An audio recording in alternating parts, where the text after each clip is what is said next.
Hello दोस्तों, कैसे हो आप लोग। आई होप आप सभी अच्छे और मजे में होंगे। मेरा नाम है भारती। आज के इस वीडियो में हम लोग क्या पढ़ने वाले हैं। आज के इस वीडियो में हम लोग बायोलॉजी का एक टॉपिक, उस टॉपिक का क्या नाम है, उस टॉपिक का नाम है क्रॉप प्रोटेक्शन मैनेजमेंट।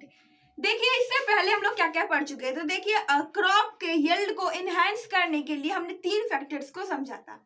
पहला फैक्टर क्रॉप वेराइटी इंप्रूवमेंट, मतलब कि अलग अलग वेराइटी को इम्प्रूव किया गया। जैसे कि हम लोग उसमें क्या पढ़े थे, उसमें हम लोग high yield variety of seeds के बारे में पढ़े थे, ठीक है।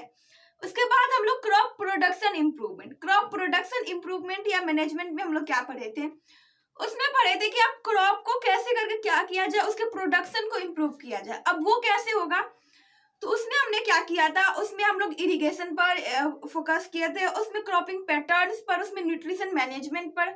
अब न्यूट्रिशन मैनेजमेंट में भी हम लोग अलग अलग टॉपिक पढ़े थे। उसमें क्या पढ़े थे, उसमें हम लोग मैक्रोन्यूट्रिएंट्स, माइक्रोन्यूट्रिएंट्स के बारे में पढ़े थे, ऑर्गेनिक फार्मिंग के बारे में पढ़े थे, मैन्योर एंड फर्टिलाइजर के बारे में पढ़े थे।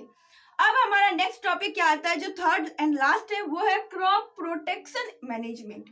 अब देखो, मैंने अलग अलग वैरायटी की सीड तैयार कर ली, उसको हमने बो दिया। अब पेड़ बड़े हो रहे, अब उस बड़े हो रहे उस टाइम में जब पेड़ बढ़ रहा है, तो उस टाइम में बहुत सारे इंसेक्ट्स, बहुत अलग अलग तरीके के अनवांटेड प्लांट्स वहां पर हो जाते हैं।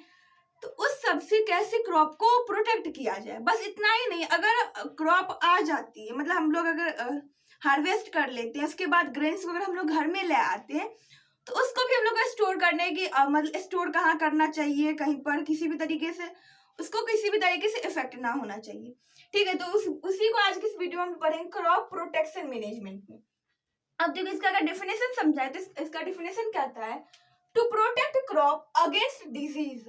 अब क्रॉप को प्रोटेक्ट करना अगेंस्ट डिजीज। अब जैसे हमारे इंसानों में डिजीज होता है, एनिमल्स में भी डिजीज होता है, ठीक वैसे ही प्लांट्स में भी डिजीज होता है, ठीक है। जैसे रस्टिंग हो जाती है, वो सब होता है। Disease to protect crop against disease caused organism and other harming factors is called crop protection.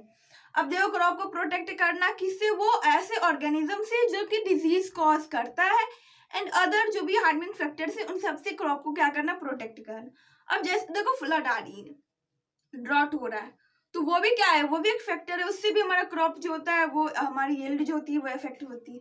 तो उन सबसे भी प्रोटेक्ट करना। आप फ्लड और ड्रॉट से कैसे प्रोटेक्ट करेंगे, उसे हम लोग कभी और समझेंगे, ठीक है। अब नेक्स्ट आता है methods of control the problems. अब क्या क्या मेथड है जिससे हम लोग इस प्रॉब्लम को कंट्रोल कर सकते हैं। कौन से प्रॉब्लम को, तो कौन सा प्रॉब्लम, क्या प्रॉब्लम है हमारा, डिजीज और जितने भी हार्मिंग फैक्टर्स हैं, उसको कैसे कंट्रोल किया जा सकता है।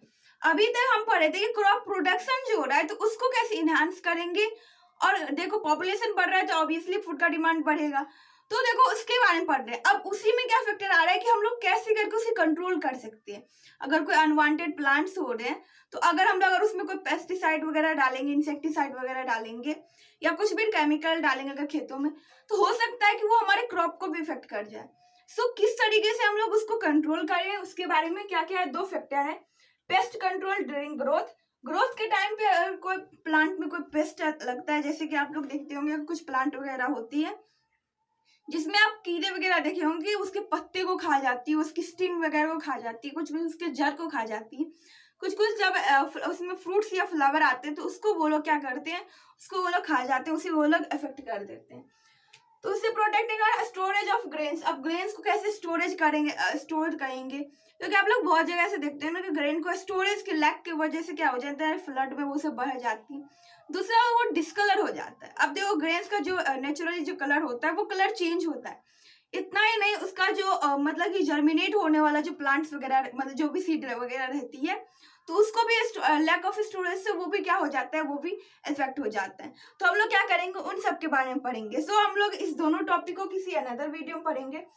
आज के लिए बस इतना ही है कि हम लोग क्रॉप, ये जो क्रॉप प्रोटेक्शन मैनेजमेंट होता है, उसका मीनिंग क्या होता है।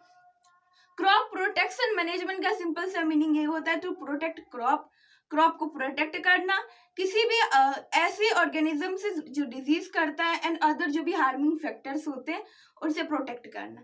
अब इसके 2 मेथड्स हैं उसे कंट्रोल करने के लिए। पहला कि pest control during the growth, जब प्लांट बढ़ रही है उस टाइम में पेस्ट जो भी इंसेक्ट वगैरह कुछ भी आकर वहां पर लगती है प्लांट को, जो कि क्रॉप को हार्म करती है, तो उनसे कंट्रोल करना, उसे प्रोटेक्ट करना।